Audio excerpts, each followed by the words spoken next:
Olá, meus amigos e amigas, sejam todos muito bem-vindos a mais um episódio aqui do Passando de Nível, nosso episódio 16. Normalmente a gente traz aqui uma pauta, uma coisa do momento e tal, mas hoje vai ser um programa bem diferente, porque, né, a gente tá na presença aqui de um roteirista de game que é meu conterrâneo, então, pô, a gente vai trocar bastante ideia, tirar bastante.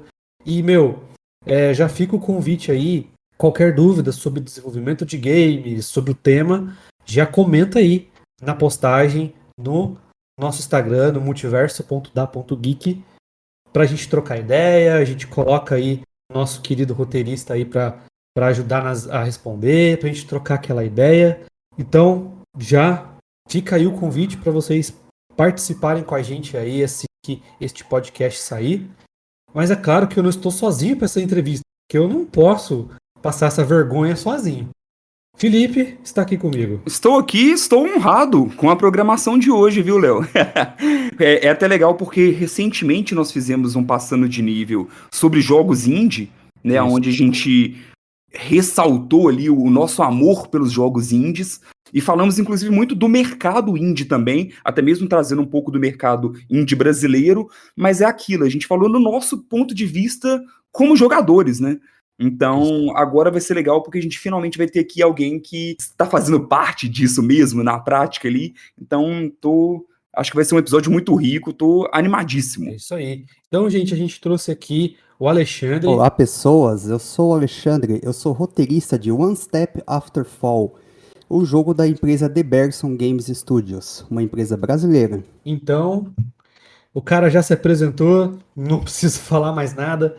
Só tem rede social a sua empresa, Alexandre? Olha, a gente somos mais ativos no Twitter. Infelizmente, como é uma empresa composta por duas pessoas, a gente ainda não estamos conseguindo pagar pessoas para ficar olhando Instagram, principalmente, né? Que eu sei que é a rede social que vocês usam, que é muito popular. Então a gente está no Twitter, @BergsonD, THE. Já tô seguindo aqui. Isso aí. Opa! É isso. Se vocês quiserem saber mais sobre o meu trabalho, @NerdKitchen com dois T's aí no Instagram. NerdKitchen no YouTube, onde eu abordo 100% conteúdo de RPG de mesa. @Contra o Tédio do nosso querido Felipe aí, que em breve irá retornar, né, Felipe? Já tô de É volta. isso aí. Então, sem mais delongas, bora trocar essa ideia, porque eu tô curioso pra caramba.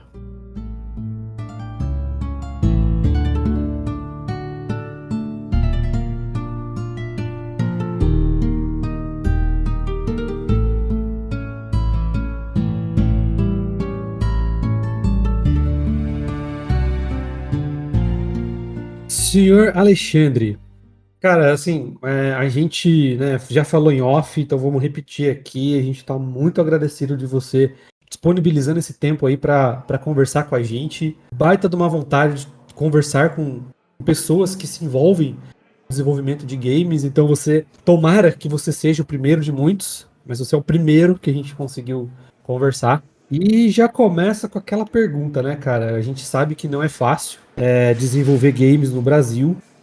Mas você que está dentro do que está acontecendo, mesmo sendo um redator, o roteirista, quais são as dificuldades de produzir game no Brasil, cara? Quais são os perrengues que vocês passaram aí? Olha, a gente, quando começamos a empresa ali, foi durante a pandemia, no ano de 2020 ainda. A gente começou a amadurecer a ideia já vinha vindo, né? Conforme eu tinha dito, a empresa basicamente aí surgiu de pessoas que jogam no Xbox. A gente se conheceu, conta aqui. Eu nunca vi o meu sócio pessoalmente. Olha só, Então, pra você ter uma ideia, meu sócio mora em Minas, numa cidade chamada Espera Feliz.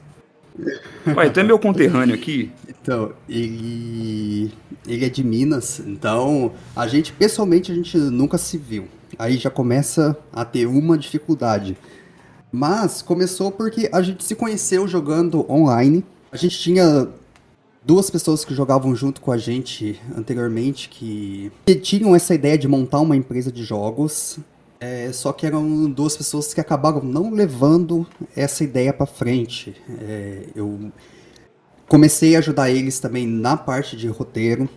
Só que aí eu vi que a galera não estava tão empolgada com isso, não estava tendo o comprometimento que eu estava esperando. Eu acabei pulando fora. E depois, algum tempo, eu conversei com o meu sócio, Marcos, Sim. e a gente, conversando um dia de madrugada, a gente falou, e se eu e você tentar fazer esse negócio de criar uma produtora de jogos? Vamos tentar fazer? Aí ele falou, vamos ver. Tempo perdido não vai ser. Então, vamos ver o que acontece, né?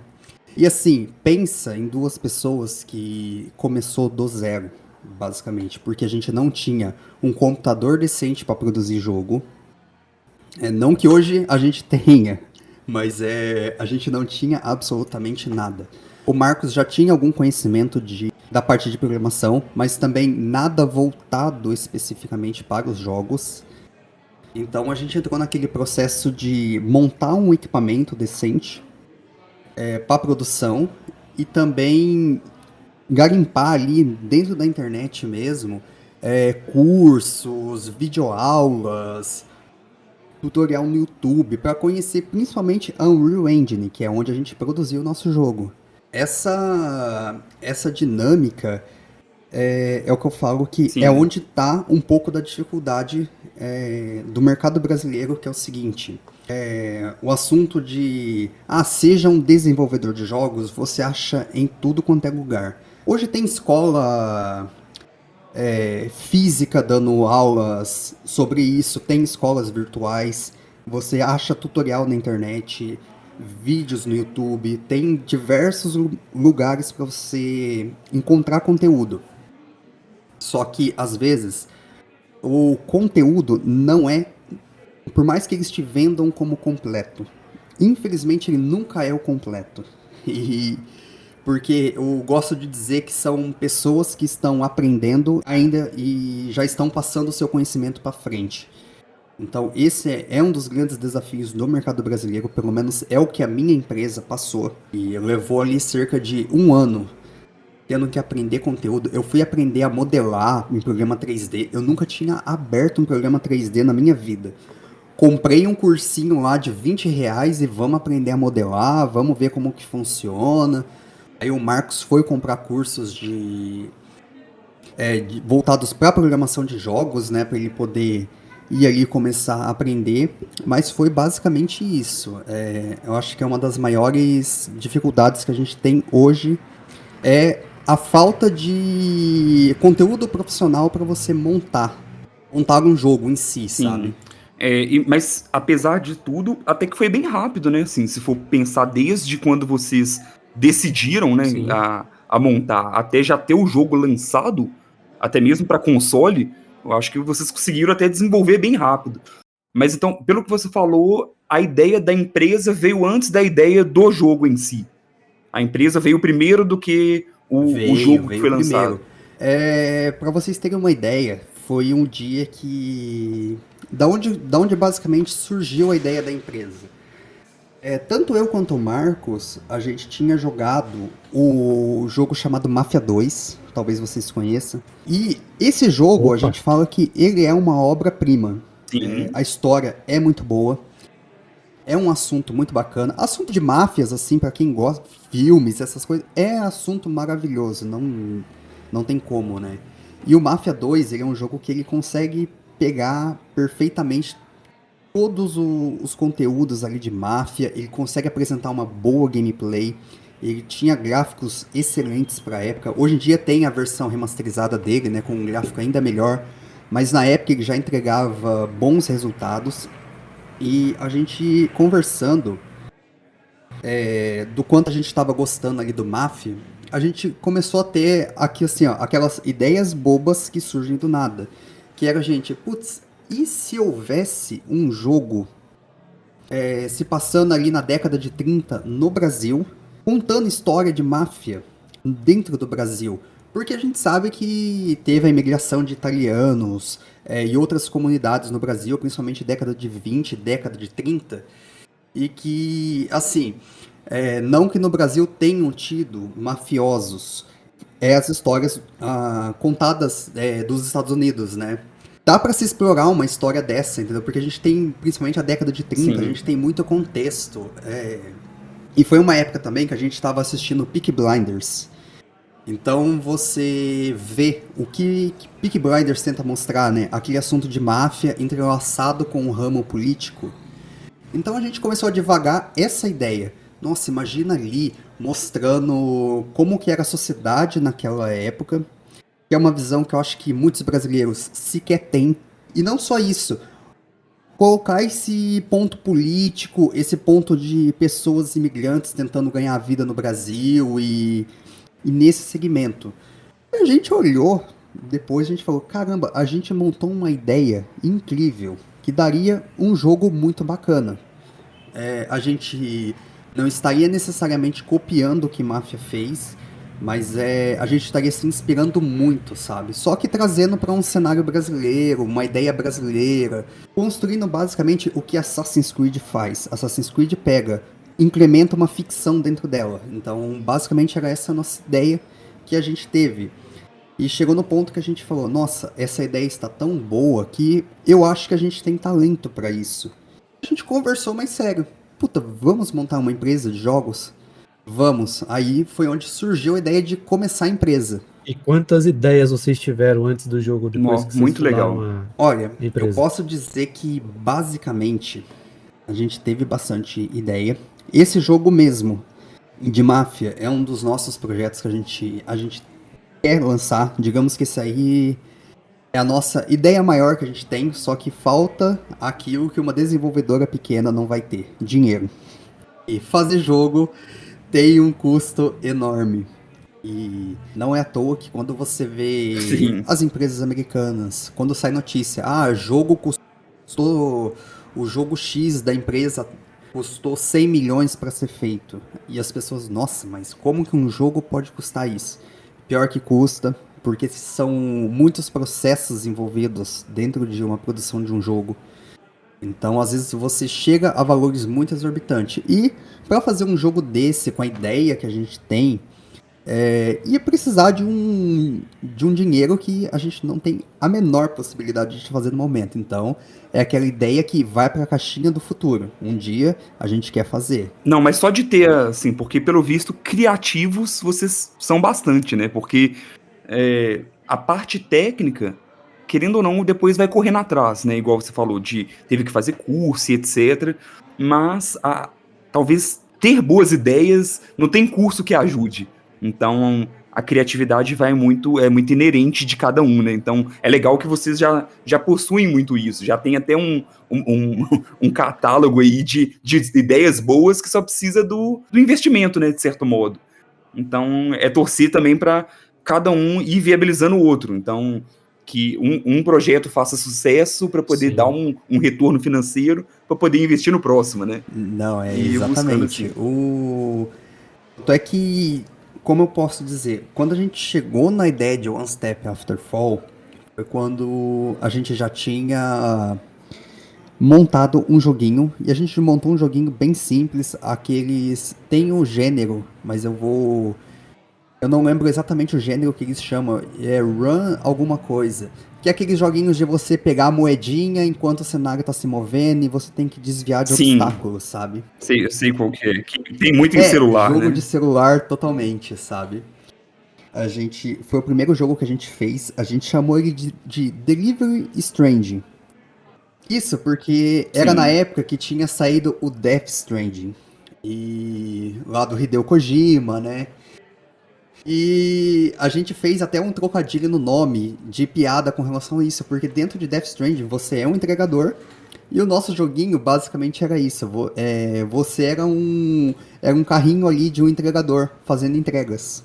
Então a gente fez esse trocadilho com o nome, né? Ah, que legal. Mas assim, quando a gente terminou esse joguinho, colocamos as musiquinhas, tal, tudo belezinha. A gente sempre mirou em tentar trazer os jogos que a gente produzisse para os consoles, porque celular é um mar muito difícil de você competir. Você tem um custo muito barato para pôr um jogo principalmente no Android. Dentro da Apple, o custo é um pouco alto. você tem que pagar anual a sua licença de manter o jogo ali. E no Android, dentro da Play Store, você tem um custo baixo. Só que aí faltava o conhecimento de portar o jogo para o celular, fazer ele funcionar no celular. E é o que eu falei, o nosso objetivo não era esse. Então, a gente pensou, bom, a gente tem um jogo que não Sim. dá para levar para Steam. Porque a Steam cobra uma taxa de entrada do jogo, que ela é um preço salgado para um jogo que a gente sabe que não vai vender. Era um jogo pra gente mostrar que a gente existe. Então a gente tentou levar direto pro Xbox. O Xbox ele tem um programa chamado ID Xbox, que é um programa para incentivar pequenas produtoras. Eu acredito que dentro da Sony, o PlayStation também tenha algo parecido, só que lá a dificuldade de você conseguir publicar um jogo é maior. Depois eu posso até falar um pouco sobre isso, as dificuldades que a gente teve de trazer o jogo, né, para o mercado. Basicamente é isso. A gente queria um jogo para dentro do console. Então, quando a gente apresentou a ideia para a Microsoft, a gente se inscreveu no programa ID Xbox, tudo bonitinho, a gente mostrou o jogo, a resposta que a gente levou foi um simples não.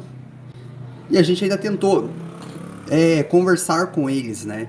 A gente mandou e-mail, olha, podem nos dar um feedback do porquê que o jogo não foi aceito, né? O que que a gente pode melhorar? E simplesmente não tem resposta. Eles não... Só falam assim, ó, a equipe técnica que avalia os jogos disse que não é uma opção que a gente quer no momento e pronto. Então, foi assim, foi uma... A gente esperava que pelo menos passasse. De repente, a gente conseguisse colocar dentro da Store do Xbox no PC, que tem muitos joguinhos simples assim, diferente do Xbox, só que a gente recebeu um belíssimo não, sabe? Sim. E sem justificativa Exatamente, ainda, né? Então não sem, dá nem sem pra ter a fazer, pra dar um justificativa. Isso é direcionamento, né? É parte. tipo. É tipo aquelas respostas automatizadas? Ela não Tipo, chega a não, ser muito obrigado por uma. participar. Ela não chega a ser exatamente uma resposta automatizada, mas ela é uma resposta bem padrão, sabe? Então a gente pegou Ah, e perguntou, vocês podem indicar? Aí, onde veio a resposta, a equipe técnica que avalia, eles não passam eles não dão esse feedback do aonde você pode melhorar o seu jogo. Eles só querem avaliar uma ideia pronta, e se tiver ok, passou. Se não tiver, é barrado, entendeu? Então, foi aí que o nosso joguinho de um entregador desviando de obstáculos e pegando moedinhas acabou indo pra gaveta. Sim. Mas isso, isso não fez vocês desanimarem, então. Olha, não fez a gente desanimar, porque a gente sabia que a gente estava fazendo um joguinho pequeno. Só que aí entrou a parte assim um pouco mais complexa, que a gente, eu acredito que na vida a gente tenha que colocar metas em tudo que você faz para você acompanhar o seu progresso. Então, a gente esperava justamente isso, que dentro de um ano a gente pelo menos já tivesse com um jogo produzido e estando no mercado. E a gente estava chegando nesse um ano. Então teve um dia que a gente conversou a sério e falou: a gente tem que colocar um jogo no mercado e um jogo que chame um pouco a atenção. Então foi onde a gente começou a bolar a ideia de One Step After Fall. A gente começamos por meado de... Eu acho que foi mais ou menos metade de novembro ali, no meio de novembro de 2021, a produzir o jogo. E foi uma produção feita ali em cerca de 40 dias. E foi assim, a gente colocou a proposta de que, olha, vamos dar o nosso melhor agora, vamos fazer o que a gente pode, vamos tentar entregar o melhor que a gente conseguir com os recursos que a gente tem. Se isso não der certo, a gente tá saindo fora da indústria, vamos procurar outra coisa para fazer da vida, porque a gente não queria, assim, gastar nosso tempo em algo que, por mais que fosse nossos sonhos, é o que eu falei, a gente tem que estabelecer metas, porque senão você também fica preso dentro de um sonho, correndo sempre atrás dele, e se você não tem metas para você acompanhar que você está realizando aquele sonho, é um pouco complicado, porque infelizmente tempo é um grande adversário que a gente tem na vida, né? Sim. E querendo ou não, tem que ser metas alcançáveis, né? Assim, não dá pra já pensar, não, a gente vai fazer um primeiro jogo que vai ser um grande arraso na indústria. Tipo, não, mas tem que ir fazendo metas que são possíveis de se alcançar, né? Exatamente. E então foi onde a gente começou a produção do One Step After Fall. A gente já tinha alguns certos materiais guardados, né? E basicamente um produtor de jogos, ele igual é assim para todo mundo, para gamers que tá ali na Steam, no Xbox, no PlayStation, você tem a sua biblioteca de jogos, né? Toda bonitinha ali, perfeita. Um desenvolvedor de jogos, ele tem a nossa biblioteca de assets. Sim. Então, a gente sentou um dia, a gente olhou para os assets que a gente tinha ali pronto, ali já disponível para o nosso uso. E a gente falou, olha, dá pra gente montar um cenário mais ou menos desse jeito aqui, dá pra gente utilizar isso, aí vamos correr atrás, vamos comprar mais algumas coisas. O One Step After Fall é um jogo que, na parte de montagem de cenário, a composição do cenário, a gente utilizou da loja da Unreal. A Unreal tem uma loja, chama um marketplace, onde você encontra uma infinidade de produtos para você fazer seus jogos. Muita coisa que acaba facilitando a produção de um jogo, porque demanda muito tempo. E às vezes tempo é uma coisa que não dá para você ter, principalmente porque é o que eu disse para vocês, a gente não estava num ponto de estar vivendo já de forma remunerada de jogos, né? Então a gente precisava ter um jeito de colocar um jogo no mercado. Então a gente já olhamos para nossa biblioteca, vamos tentar extrair o máximo que a gente já tem ali para a gente montar o jogo. A gente correu, compramos mais algumas coisas para principalmente composição de cenário, para não ficar um cenário vazio. Daí foi onde entramos para a parte de vamos produzir de vez. A gente tem que entregar esse jogo. Aí a gente colocou uma meta ali de em quanto tempo que a gente iria fazer. E assim foi. A gente começou a produção. Você comentou que cuida mais dessa parte de roteiro, né, e da parte criativa como um todo, enquanto é Marcos, né, o seu sócio? Isso, Marcos. Isso, enquanto o Marcos, ele era mais na parte da programação do jogo em si. Como que vocês chegaram aí nessa divisão? Olha, nós dois começamos ali a parte de estudar a programação de jogos, né? Só que digamos assim, enquanto eu tinha os meus avanços muito devagar, o Marcos ele vinha e já me mostrava uma coisa muito mais avançada do que aquilo que eu tava fazendo, sabe? Eu tinha, sei lá, aprendido a abrir uma porta ali numa composição de cenário. Aí o Marcos já tava mostrando a porta aberta, já tava mostrando a luz acesa, já tava assim, anos-luz na frente. Aí eu falei, opa, ele é muito melhor nisso do que eu. Então, vou deixar essa parte pra ele, entendeu? E enquanto isso, eu vou me dedicar a aprender um pouco mais sobre roteiro de jogos, ver como que funciona. O roteiro de jogo, ele é um pouco diferente de um roteiro de filme, porque além de você pensar em frases, em diálogos e essas coisas, você tem que entender o contexto do momento que aquilo vai estar acontecendo. E isso é um pouco complexo, porque você tem que estar trabalhando com quem está fazendo a parte de montagem do jogo, porque você tem que ver como que o cenário está sendo feito, aonde que você vai encaixar uma peça de diálogo, aonde você vai colocar um item que às vezes é importante no foco narrativo do jogo. Então, acabou vindo para mim essa parte, porque eu escrevi a história. A história, ela é um pouco baseada na etapa da minha vida que eu vivi. E então, basicamente, eu montei todo aquele texto da história, tudo, as cartas que tem dentro do jogo, eu fui escrevendo, tudo bonitinho, e depois a gente tinha essa brincadeira, essa parte do quebra-cabeça, que era aonde que a gente faz essa história acontecer dentro daquele cenário que a gente tinha. Então foi assim, um desafio muito legal de se fazer. E isso entra muito da parte criativa, porque igual eu falei, o Marcos, ele também me ajuda na parte criativa, mas eu acabo. Eu forneci a história, então, assim, boa parte daquilo que eu estava fazendo, eu que tinha que direcionar onde que ele ia encaixar aquilo na história, né, para fazer acontecer. Então, como ele é o. Igual eu falo, ele faz mágica na programação. E então eu falei, ó, você vai cuidar dessa parte, eu vou cuidar dessa, e assim a gente tem seguido até hoje.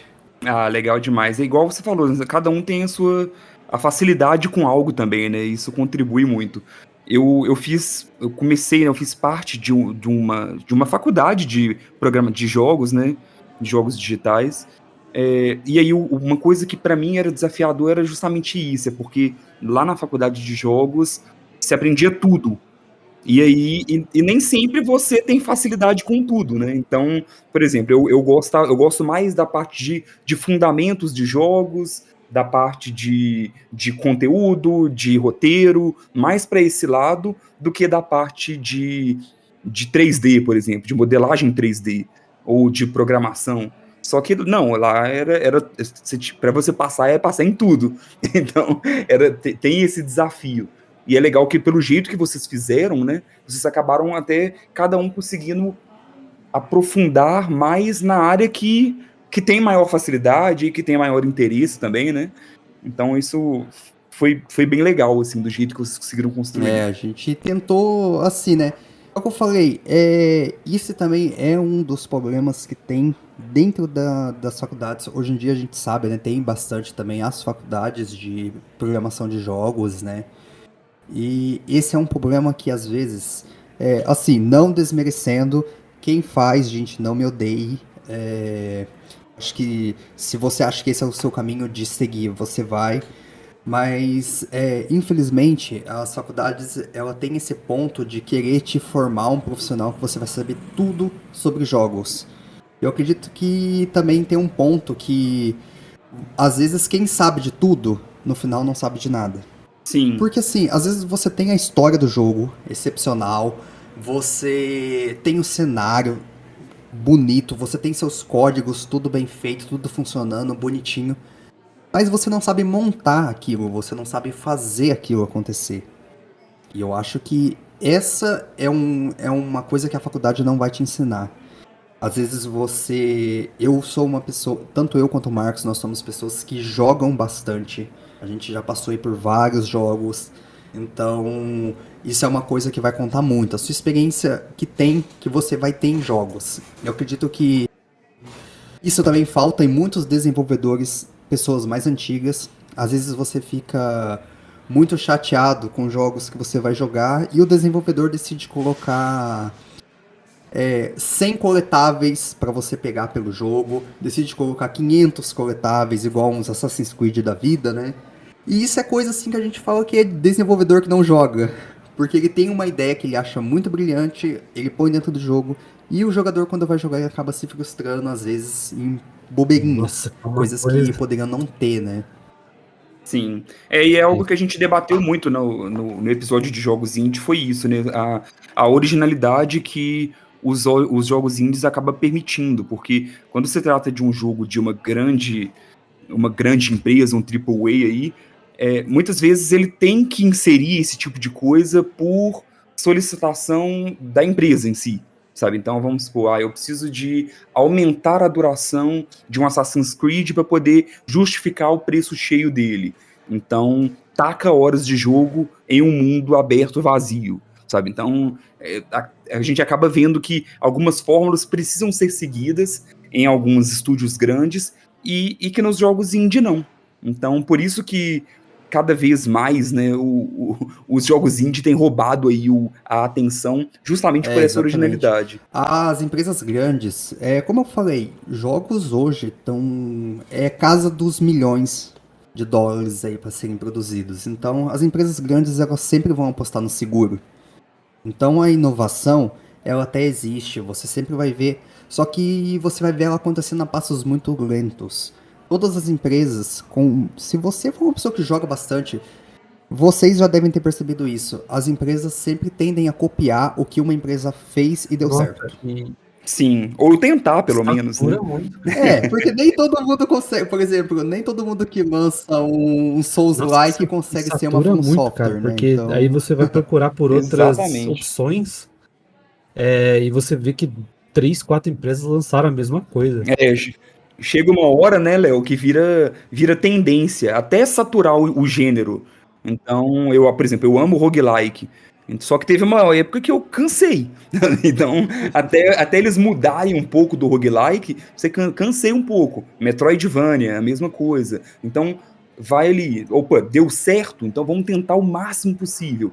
Até que depois muda um pouco o foco para outra, porque, querendo ou não, existe um foco muito grande em dinheiro, né? Não tem como, faz parte, não tem jeito a gente falar que isso não existe. Então, chama a atenção. Pô, peraí, Soul está muito em alta. É claro que qualquer jogo que leve um pouco desse tom, dessa alcunha, já é um marketing automático, lançando nesses últimos tempos.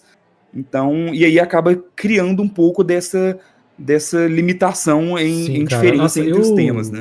agradeço, falo, né? Eu falei lá no outro episódio que eu agradeço muito que tenha indie pra trazer novas perspectivas pra gente, porque tem hora que, nossa, mais do mesmo é complicado, cara. Mas, o Alexandre, eu tava jogando seu jogo, né? Jogando One Step After Fall. Eu joguei 100%, fiz tudo. Olha só! então, aí me contou isso aí em off aqui antes da gente começar, eu fiquei muito feliz dele ter me falado isso. Muito chique. Eu confesso que eu não conhecia ainda. Então, eu conheci hoje. Não joguei ainda, não tinha ouvido falar. E aí, isso é uma coisa até que depois a gente pode abordar aqui também, né? Sobre divulgação, como que funciona essa divulgação, principalmente de jogos aqui dentro do Brasil mesmo. Mas tô feliz, Léo. Então você pode até falar da sua Sim, então, experiência jogando. é o que eu falei pra ele, né, em off. É um jogo.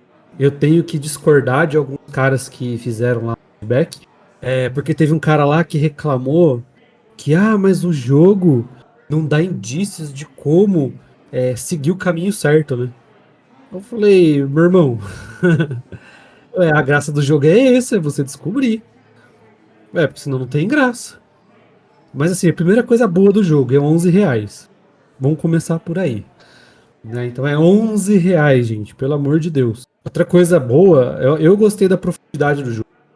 Assim, eu gostei bastante do ambiente do jogo, da ambientação. Gostei do desafio de. Eu fiz os 2 finais, né? Eu gostei do desafio de fazer. O primeiro final é pesado e não é nenhum desafio fazer ele, mas o segundo final é desafiador, mas é possível. E não é tão difícil quanto parece. Então eu achei bem legal, achei bem fluido o jogo.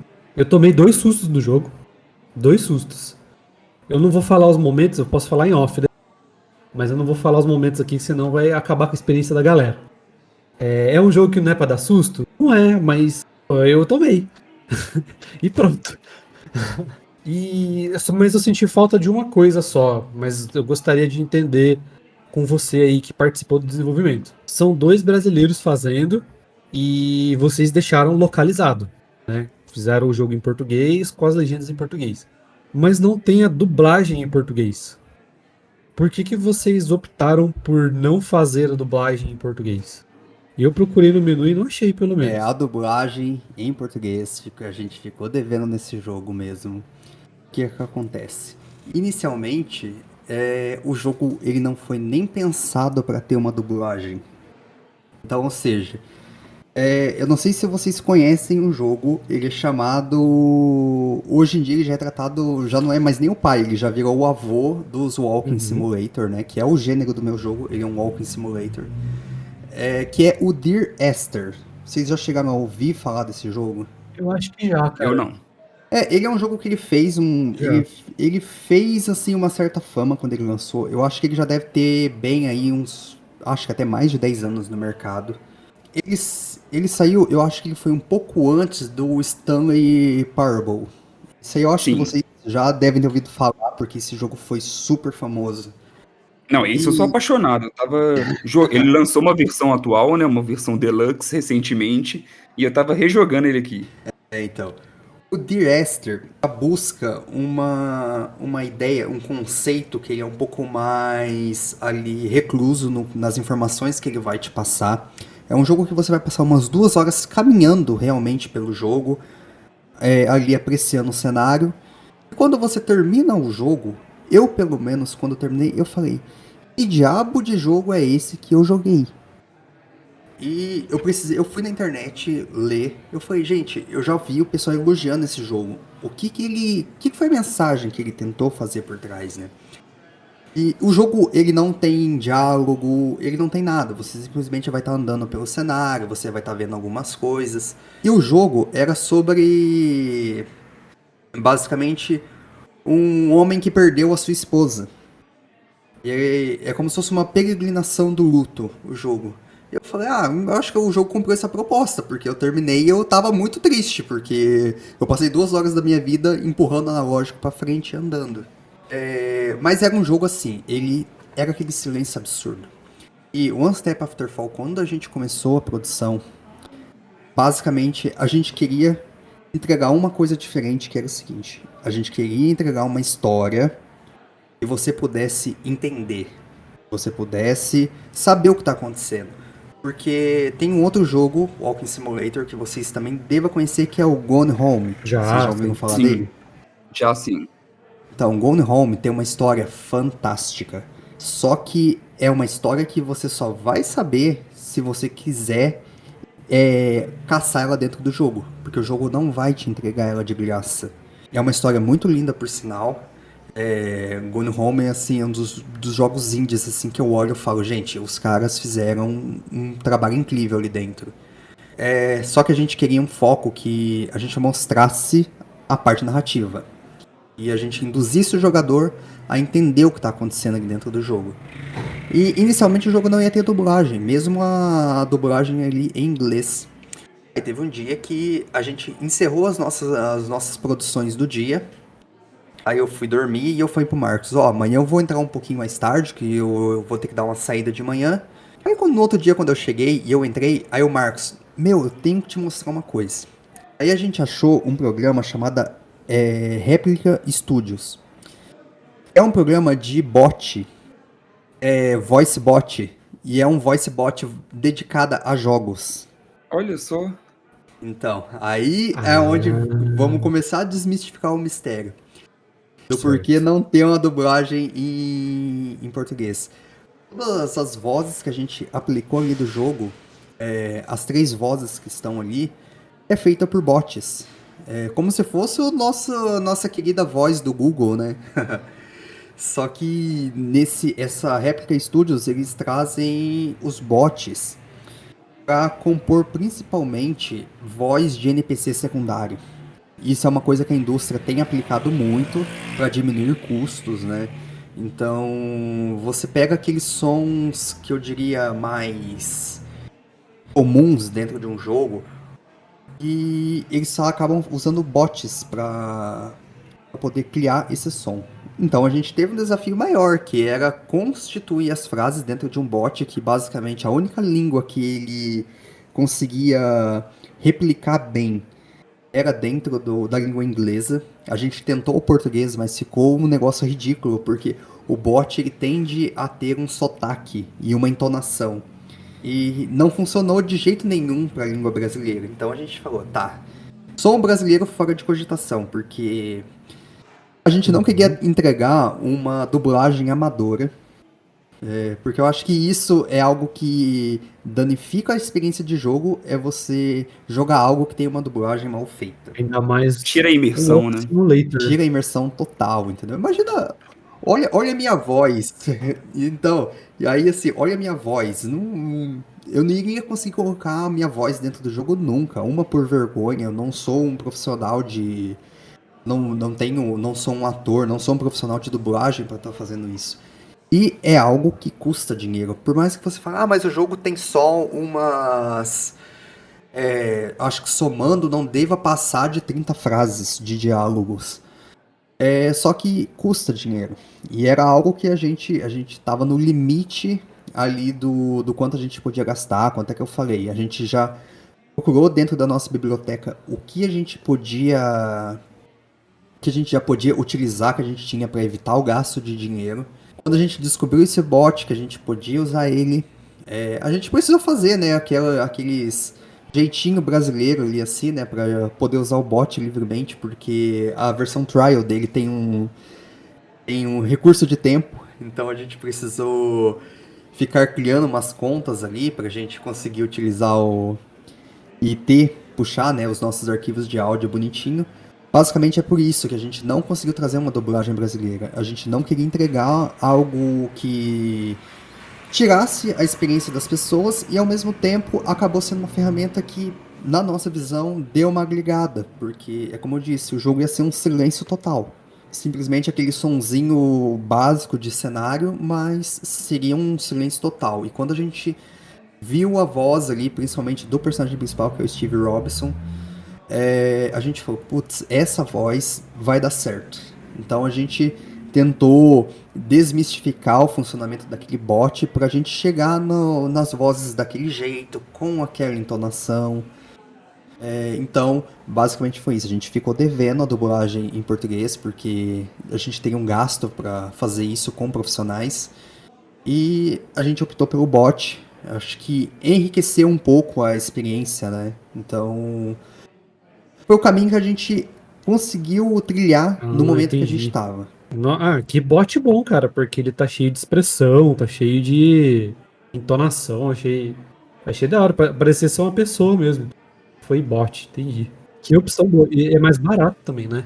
A gente acabou economizando um custo porque a gente não. Como a gente criou essas continhas pra gente ficar resgatando aquele tempo de uso, então a gente não teve um gasto a colocar essas vozes. A gente, obviamente, gastamos o tempo nosso, né? Porque é o que eu falei, a gente teve que desmistificar o funcionamento do bot. Porque tinha frases que, quando você joga do inglês e um voice bot lê, ele lê atropelando a frase inteira, sabe? E parece o Eminem cantando. Então a gente precisou aonde criar uma pausa, aonde, por exemplo, assim, você pega alguma palavra em inglês e se você colocasse aquela grafia correta da palavra em inglês dentro do bot, ele lia completamente errado.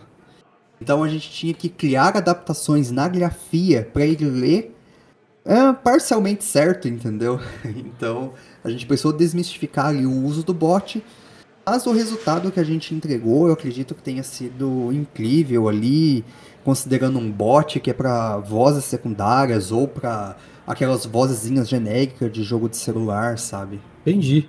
Nossa, que solução boa, hein, Fica aí cara? também, para quem ainda não sabia dessa informação, sim, vocês foram enganados. Ali é só um computador Não parece, lendo cara. as Não vozes. parece. E essa é a parte no momento da criação do jogo, assim, né?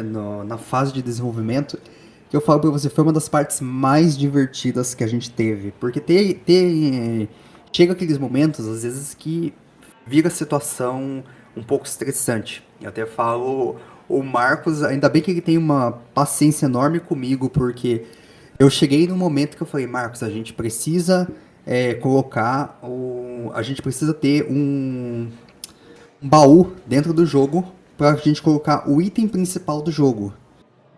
Aí ele vira e fala, tá, mas a gente não tem um baú. Eu falei, não, mas vamos pensar em alguma coisa. Aí a gente olhou na nossa biblioteca, ele achou uma caixa, só que era um caixote fechado, né? Aí ele jogou lá no programa de 3D, ele fez o recorte para transformar uma caixa numa caixa com tampa. E daí ele virou e falou assim, tá, mas como é que a gente vai fazer essa caixa se mexer? Aí eu virei e falei assim, e se você pegar o código que já estava pronto ali da porta, abrindo e fechando, e a gente aplicar dentro do baú? E a gente só vai ter que mudar a posição de código, qual que é a angulação que ele abre, e se você tentar fazer isso? Aí ele virou e falou, vamos ver. Aí importou o código da porta, dela abrindo e fechando, jogou dentro do baú e fez acontecer, entendeu? Mas, então tem essas partes que são desafiadoras, mas a parte do bot simplesmente foi assim, genial. Foi a parte de dar risada, porque a gente ria do como o bot lia uma palavra errada, a gente ria de. Às vezes a gente montava uma frase na nossa cabeça, pensando assim: nossa, essa frase vai ficar muito boa. Aí o bot ia ler, o bot lia certinho, a gente escutava a voz e pensava, né, nossa, ficou horrível. Cara, agora eu fiquei curioso, vou pesquisar sobre esse bot, fiquei curioso sobre isso. E assim, você falou que você colocou uma experiência de vida nesse jogo, né? Então já fica aqui o meu parabéns pela superação, porque o jogo trata disso, né? De problema e superação. Inclusive, fazer esse jogo já tô Sim. vendo que foi uma superação do caramba também. Mas assim, por que você optou por colocar essa história? Você achou que fosse só por puro impacto e marketing? Ou você sentiu que tava, puta, eu acho que eu posso colocar essa história que eu, sei lá, eu quero falar sobre isso? Ou só foi por puro marketing mesmo? Então, eu acredito que pelo marketing não. Como a gente tinha falado em off, dentro da Steam, nosso jogo não vendeu nem perto. Não que a gente esperasse algo, mas assim, não chegou nem perto do que a gente pensou inicialmente ali, sabe? A gente atingiu nem 50% do que a gente Certo. tinha de intenção de vendas, basicamente. Então, assim, mas a parte da história, é o que eu falei, quando eu li sobre The Esther, o que que ele significava, o que que ele tentava passar, aí eu comecei a pensar em outros Walking Simulator que eu já tivesse jogado, não que eu seja, daqui a pouco vão achar que eu sou o especialista em Walking Simulators. Não, eu não joguei todos. Eu acho um gênero um pouco cansativo. Isso também reflete no porquê que o nosso jogo é um pouco curto.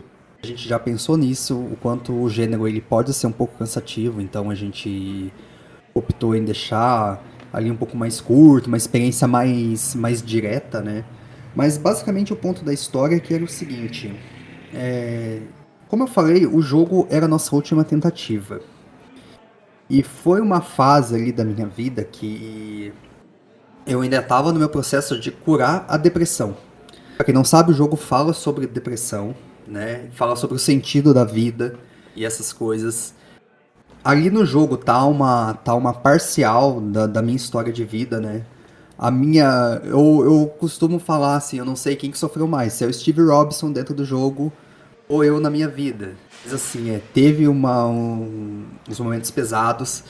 Quando a gente chegou nesse momento de produzir One Step After Fall, eu já tava fazendo terapia e eu tinha falado pra minha terapeuta, meu, eu quero abraçar esse negócio de jogos. É isso que eu gosto, é isso que eu quero pra minha vida. E ela me incentivou bastante, que é a Clis Laminha, minha terapeuta. Ela me incentivou bastante. Ela falou assim, meu, se é isso que você quer, você tem que correr atrás, você tem que pôr o seu coração. Quando o Marcos falou assim, ó, bora uma história, eu falei, olha, não é que seja a história que eu quero passar, mas eu quero passar para as pessoas que sempre têm opções na vida. E que às vezes você escolhe o caminho mais fácil. O jogo, ele é feito nesse propósito. Você que jogou, você viu o primeiro final. Você chega nele de uma forma muito fácil. Sobre o que eu estou falando, quem jogar vai entender. É uma escolha muito fácil que você toma, Uhum. que tem consequências pesadas. E eu quase fiz isso. Só que assim, eu acredito que a vida tá aí, você tem que encontrar um sentido para sua vida. Não é simples, não é fácil. Tem momentos ruins. Aí quando você acha que você saiu do momento ruim, você vai para um momento pior. E só que assim, você tem que dar um passo depois de uma queda que você teve. Você não pode ficar o tempo todo parado, caído ali no chão. Você tem que continuar. Então eu falei, olha, talvez seja a história mais boba do mundo. Pra alguma pessoa que for jogar, de repente a pessoa vai jogar e vai falar, nossa, que bobo. Tipo assim, tanto faz. Só que pra mim, no meu coração, tocou que eu tenho que passar um pouco da minha história de vida pra sempre, mostrar que existe meios. E isso basicamente veio da terapia que eu fiz. Eu fiz uma terapia de hipnose, de regressão. ela tem muito a ver sobre o perdão pessoal, né? Aquelas mágoas que você tem na sua vida. E às vezes você precisa aprender a se perdoar, aprender essas coisas, aceitar um pouco as coisas que a vida também te impõe. Não dá só pra reclamar das coisas que acontecem na sua vida. Às vezes vai acontecer, tem um momento pra acontecer, né? E então eu falei, bom, eu acho que eu consigo modelar essa história de vida dentro do jogo e eu consiga transmitir uma mensagem a alguém. Quanto é que boa parte das recepções que eu tive com o jogo, até dentro da Steam mesmo, lá na seção de comentários, depois as pessoas mandando DM no Twitter, o seu jogo me tocou de uma forma porque eu tô vivendo isso nesse momento. De achar que a vida chegou ao fim. E o jogo me mostrou assim que não. E eu fiquei assim, eu chorei quando lendo comentários assim, porque eu falei, caramba, tanta gente passa por isso, às vezes a pessoa ela não sabe nem como sair, porque tem muitas pessoas que são sozinhas no mundo. E pessoas que estão em quadro de depressão ficam mais isoladas ainda. Então, eu falei, eu acho que eu consigo colocar a história do jogo ali, eu consigo passar essa mensagem pra frente. Se uma pessoa jogar e absorver aquela história, pra mim tá ótimo. E isso que aconteceu. Então, assim, não foi marketing, eu não quis apelar pra uma história Foi que real mesmo. fosse. Foi uma história real. Então, eu não quis, assim, apelar pra uma história que, vai vender porque sim. Não, eu quis apostar em algo. Eu senti isso jogando, cara. Tipo, eu vou falar aqui que eu senti isso jogando. Não tenho depressão, nunca tive. Mas eu senti que foi colocado ali um peso ali, né? Um sentimento forte ali nesse game. Né? Então, por isso que eu vi o cara reclamando que é um jogo curto, que não sei o quê. Mas pra mim é muito justificado, porque tá tudo bem encaixado, né? Então, todas aquelas quebra-cabeças que você bem encaixado. Não é tão difícil, não é tão fácil quanto parece também o jogo para você fazer o caminho correto. Mas eu senti, cara, eu senti isso daí jogando. Eu não tinha pego spoiler nenhum. Quando eu joguei, eu peguei experiência de jogador inicial. Não peguei gameplay, não vi sobre, não vi nada, né? Então dá para sentir na cara se sua missão era transmitir as mensagens, prestarem atenção. Com experiência de jogo, você conseguiu. Pode ficar tranquilo que você conseguiu. Obrigado. Não, essas coisas se emociona de saber, assim, porque é o que eu falo, eu acredito que talvez tenha produtor que vai fazer um jogo só pensando no dinheiro. Obviamente, né? Você vai precisar de dinheiro para continuar essas coisas. Mas assim, um objetivo que eu tenho com o Marcos é de tentar trazer experiências que eu não diria assim que seja marcantes, que seja o jogo da vida de alguém, mas assim que pelo menos passe uma mensagem pra frente, sabe? E eu acredito que foi válido. Eu acho que pra mim ali o jeito que eu montei, que eu pensei na gameplay, porque é o que eu falei, você chega em um dos finais muito rápido. 10 minutos, 20 minutos de jogo pra uma pessoa que acabou de iniciar, ela vai chegar no final que é tido como o final ruim do jogo. E foi justamente. O estilo da gameplay foi pensado nisso, porque eu precisei relembrar minha história. Hoje eu tenho 30 anos. Basicamente eu entrei no meu estado aí de depressão aos 26 anos. Assim, posso falar hoje que eu estou totalmente curado? Não sei dizer, mas eu estou bem. Então, é o que importa no momento. Mas eu quis colocar isso no jogo, que eu acredito que todas as pessoas. Tem muitas pessoas que tratam depressão como brincadeira, falar, ou banalizam a depressão, sabe? E não é uma doença séria, é uma doença que precisa de tratamento, precisa de ajuda. A cura da depressão, ela não vem de graça, ela não vem fácil. E eu quis passar essa impressão dentro do jogo, porque você chega a uma alternativa de uma maneira muito fácil. Enquanto a outra, você tem que andar pelo mapa, você tem que superar desafios, você tem que encontrar as cartas que vai contar a história do personagem. Então, basicamente é isso. Eu quis passar uma experiência de uma pessoa com depressão ali pra dentro do jogo. Eu tenho só mais uma pergunta pra finalizar. Felipe, você tem alguma coisa? Não, tô adorando as histórias Então, aqui. essa pergunta, Alexandre, por favor, não fuja dela.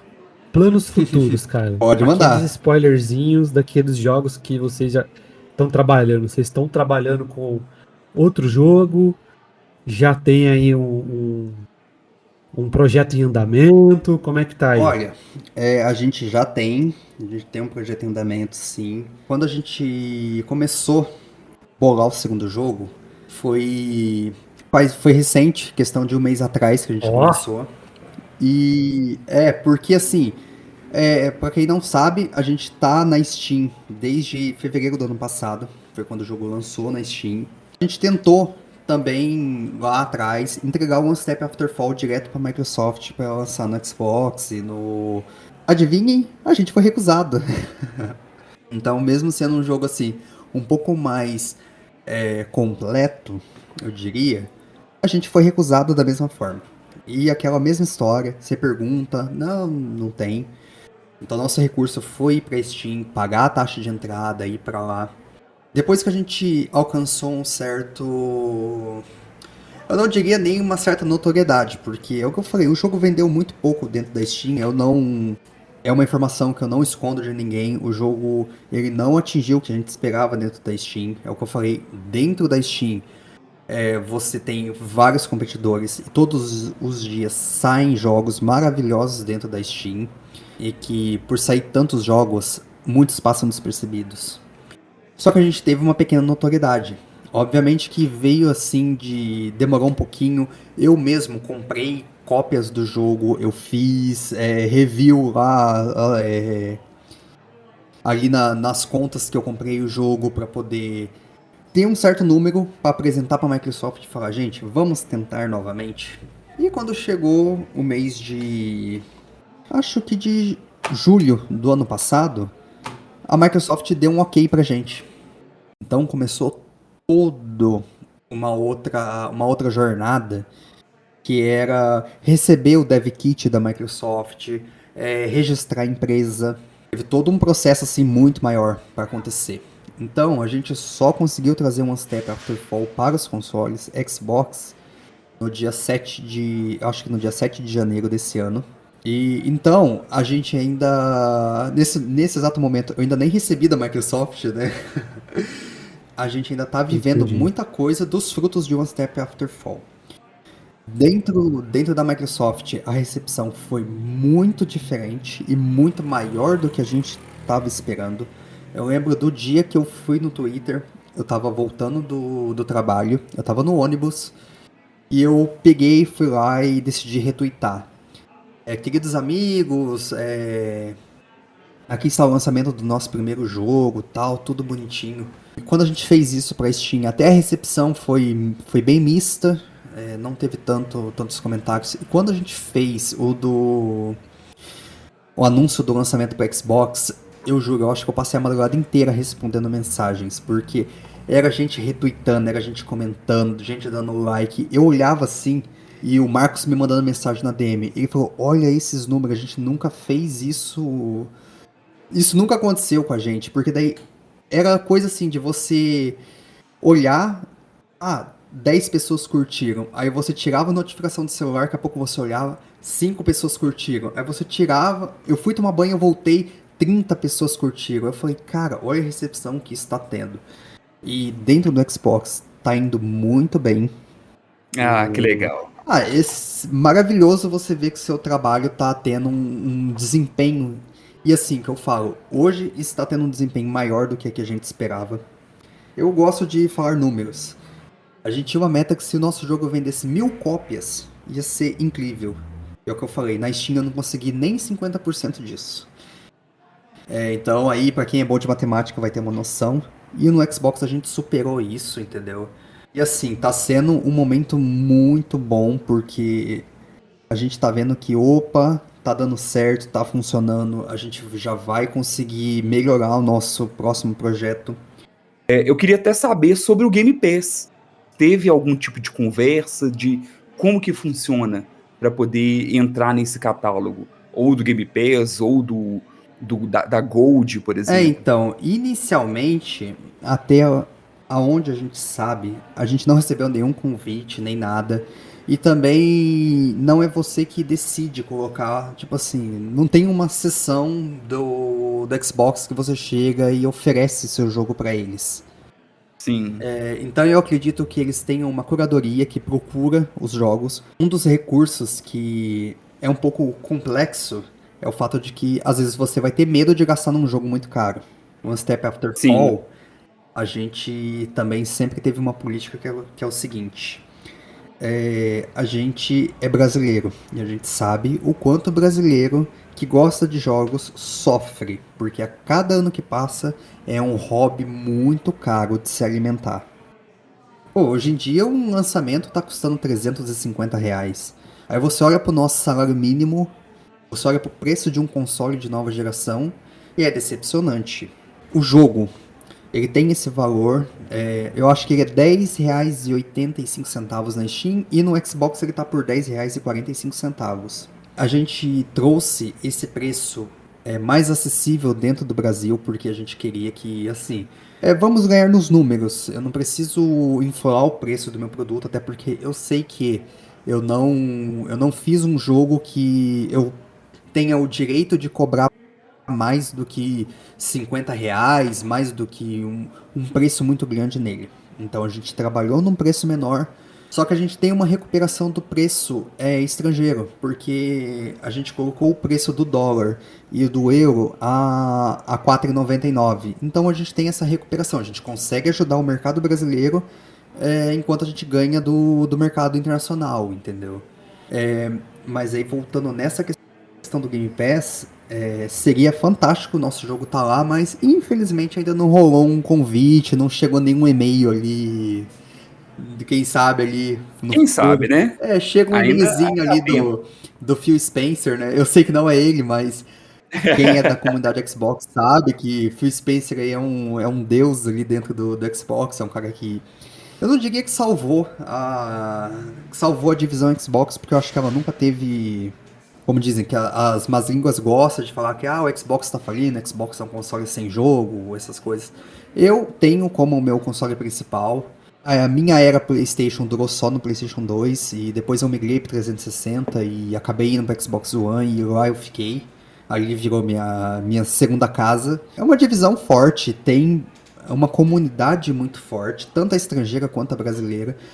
Cara, é isso. Muito, muito, muito, muito obrigado pelo seu tempo, por essa bate-papo, foi muito legal mesmo. Espero que a gente troque mais ideia aí, né? A gente, entre aspas, mora perto. Então. E as portas estão abertas, viu, Alexandre? Assim, até mesmo para os próximos projetos aqui, conte conosco, até nem que seja para divulgação, nem que seja para. Estamos junto. A gente que gosta muito de. Tanto gostando de jogos indie, como também queremos fortalecer de alguma forma, dentro do que a gente conseguir aqui, o mercado brasileiro. Então é muito legal o que vocês estão fazendo. E estamos na torcida aqui, que o One Step After Fall vai ser só até brincando com o título, vai ser só o primeiro passo, né, para depois ser toda uma história de sucesso aí do Não, com estúdio. certeza. Eu agradeço imensamente o convite. Eu fiquei surpreso, né? Que daí é o que eu falei com você quando o dia que você me mandou a mensagem. Aí eu falei, não, vamos participar sim. Porque é o seguinte, o negócio da divulgação, ela é sempre complicada mesmo. Acho que tem estúdio, é muito abençoado, tem uma sorte enorme. A gente tem vários aí exemplos de jogos indies que foram um sucesso estrondoso, né? Logo de início. E a gente não teve esse sucesso estrondoso, né? Mas é o que eu falei, dentro da Steam a gente teve ali a visibilidade que a gente precisava para chegar no Xbox. Agora a gente está no Xbox, estamos tendo essa boa recepção, como eu disse. Toda ajuda sempre é bem-vinda, então seja um podcast, seja um vídeo. Na parte da Xbox existe o sistema de conquistas, né, que é o sistema de troféu para quem é do PlayStation. E é um negócio que ajuda a vender jogo, por incrível que pareça. Eu acho que isso é o que está atraindo bastante desenvolvedoras indies para o Xbox, que o sistema de conquista é um negócio que ajuda a vender jogo. A gente manda chave pro pessoal, chave de acesso, né? Essas coisas. E assim, a gente tá ali caminhando, né? Esse foi o primeiro teve uma entrevista que eu fiz pro portal Central Xbox, né? Que eles também queriam saber mais sobre o estúdio, né? Então, assim, aos poucos também as pessoas estão conhecendo a gente, né? Na hora que eu recebi o convite do podcast, eu falei, opa, vamos lá, né? É sempre bom a gente poder contar essa história. E às vezes serve até de incentivo para alguém. Se você tem ali no seu coração aquela pontinha de, nossa, será que vale a pena ser um desenvolvedor de jogos? Eu falo com toda certeza, vale muito a pena. Você vai estar indo para uma área que é incrível, é uma área que hoje eu acho que já superou o mercado de cinema, né? O mercado de jogos ele faz muito dinheiro, é um mercado muito rentável, é um mercado divertido, só que assim, esteja disposto a lutar. O cenário brasileiro dificulta um pouco para nós. Se você tem um sonho, corre atrás, não desista, mas coloque metas nele. Faça ele acontecer um dia após um dia por vez, né? Faça ele acontecer. Não fique ali só sonhando em ser um desenvolvedor e nunca coloque em prática. Seja criativo, ache meios de conseguir maximizar o seu produto. A gente encontrou uma maneira dentro do Xbox que a gente está levando versões do jogo em novas línguas. Então a gente conseguiu criar derivações do produto ali dentro. E tá dando um resultado incrível também. A gente, infelizmente, caímos numa polêmica. Algumas pessoas da comunidade Xbox estão achando ruim a gente estar fazendo isso, né? Porque outros jogos colocam legendas para as outras línguas dentro do jogo inicial e não derivam no novo produto. Mas, infelizmente, a gente tem limitações técnicas dentro do que a gente construiu. Então, a gente tá tentando, é o que eu falei, driblando. Mas, para quem quer ir para essa área, seja criativo, seja persistente. Não vai ser do dia para noite que você vai ver resultados incríveis, a não ser que você seja muito sortudo. Nós não fomos os sortudos, nós estamos sendo os batalhadores. A gente tá aí, a gente quer viver disso. E tá acontecendo aos poucos e eu espero com certeza estar aqui mais vezes, trazendo os novos jogos, novos lançamentos, as novas ideias que a gente vai tendo e apresentando para vocês, com certeza. Vou estar sempre aqui quando vocês precisarem, quiserem bater papo sobre jogos, essas coisas, eu vou estar aqui sempre disponível para aceitar o convite. É isso então, galera. Até o próximo episódio. Valeu!